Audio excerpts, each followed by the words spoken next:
গরমে আপনারা সকলেই ভালো আছেন। তো আজকে আপনাদের জন্য শুটকি মাছেরই আরেকটা নতুন রেসিপি নিয়ে চলে এসেছি। আজ বানাবো চিংড়ি শুটকি মাছের বাটা। আর আমি এক্সট্রিমলি সরি বিকজ আমরা লাস্ট উইকে কোনো আপনাদের জন্য ভিডিও নিয়ে আসতে পারিনি। আমার শরীরটা একটু অসুস্থ হয়ে পড়ার আমি নতুন কিছু শুট করতে পারিনি। তো চলুন দেরি না করে এবার রান্নাঘরে যাই আর আপনাদেরকে বানিয়ে দেখাই চিংড়ি শুটকি বাটা। চিংড়ি শুটকির বাটা বানাতে এখানে আমি নিয়েছি 70 গ্রামস মতো চিংড়ি শুটকি মাছ। সবার আগে আমরা চিংড়ি শুটকিটাকে পরিষ্কার করে নেব। তার জন্য এই দেখুন, এই চিংড়ি শুটকি মাছটা, এটার আমি মাথাটা ভেঙে ফেলে দিচ্ছি আর জাস্ট পেটের কাছ থেকে পিঞ্চ করে পাগুলো ফেলে দিচ্ছি। এভাবে আমি আগে এগুলোকে বেছে নেব, তারপর এগুলোকে আমি জল দিয়ে ধুয়ে পরিষ্কার করে নেব। দেখুন, মাছটাকে আমি 4-5 বার খুব ভালো করে নর্মাল ট্যাপ ওয়াটার দিয়ে ধুয়ে নিয়েছি। এবার আমি এতে গরম জল দিয়ে এটাকে কিছুক্ষণ ভিজিয়ে রাখবো। এবার এতে ঢেলে দিচ্ছি কিছুটা গরম জল। দেখুন, আমি বাটিটা ভরে প্রায় গরম জল দিয়েছি। এবার আমি এটাকে একটু চাপা দিয়ে 15 থেকে 20 মিনিট এভাবেই রেখে দেবো। তো দেখুন, আধা ঘন্টা মতো হয়ে গেছে আমি এটাকে ভিজিয়ে রেখেছিলাম।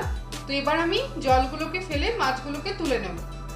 জল থেকে উঠিয়ে রাখা মাছগুলো এবার আমি দিয়ে দিচ্ছি মিক্সির জারে।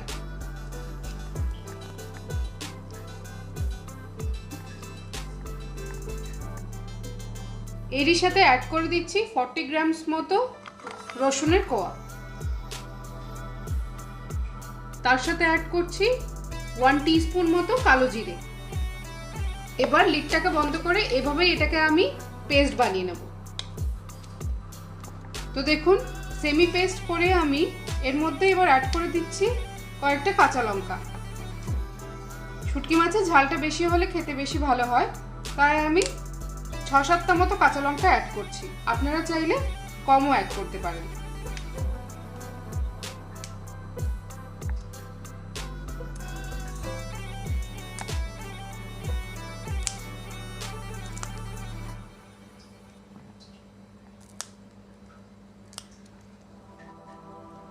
এবার এটাকে আরো ভালো করে আমি কিছুক্ষণ ধরে পেস্ট করে নেব।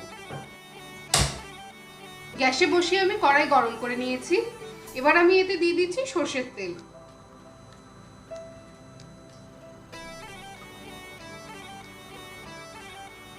তেলটা গরম হয়ে গেছে। এবার আমি এতে পেস্ট করে রাখা চিংড়ি মাছটা দিয়ে দেব। দেখুন, চিংড়ি মাছটা আমি একদম পেস্ট করে নিইনি, এটা খানিকটা কোর্স রেখেছি আমি।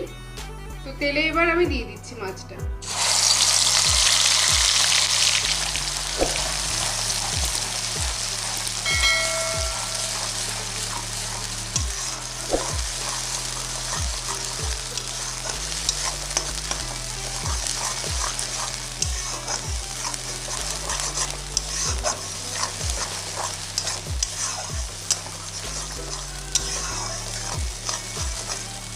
প্রথম দিকে আপনারা ফ্লেমটাকে মিডিয়ামে রাখবেন।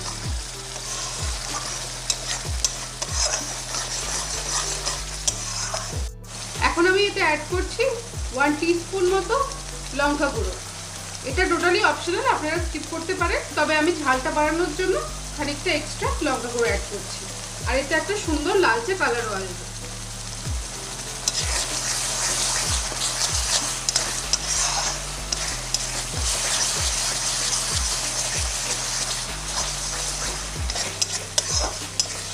ফ্লেমটা মিডিয়ামে রেখে আপনারা এইভাবে এটাকে কনস্ট্যান্টলি কিন্তু নাড়াচাড়া করতে থাকবেন, নাহলে এটা কিন্তু নিচে একদম পুড়ে যাবে।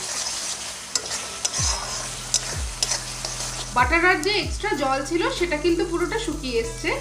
এই স্টেজে আমি ফ্লেমটাকে একদম লোতে করে দেব আর দিয়ে হালকা হালকা নাড়তে থাকবো আর এটাকে ফ্রাই হতে দেবো।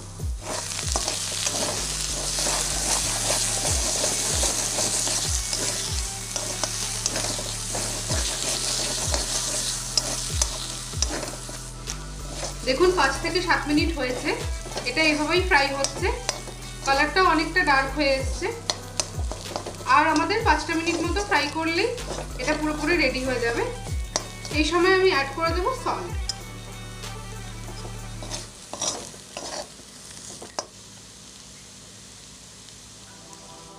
এখানে আমি অ্যাড করছি 1.5 টেবিল স্পুন মতো সল্ট। আমি লো ফ্লেমে রেখে এভাবেই 15 থেকে 20 মিনিট এটাকে খুব ভালো করে নাড়াচাড়া করে ফ্রাই করে নিয়েছি। আপনারা দেখুন এটার কালারটাও ব্রাউনিশ হয়ে এসছে আর টেক্সচারটাও অনেকটাই ঝুরঝুরে হয়ে এসছে। এবার আমি গ্যাস বন্ধ করে দেবো আর এটাকে তুলে নেব। তো দেখুন আমার বাটাটা পুরো রেডি হয়ে গেছে। আপনারাও এইভাবেই বাড়িতে চিংড়ি শুটকি বাটা বানান আর এটাকে আপনারা ঠান্ডা করে বোতলে করে ভরে ফ্রিজে রেখে অন্ততপক্ষে 7 দিন খেতে পারবেন।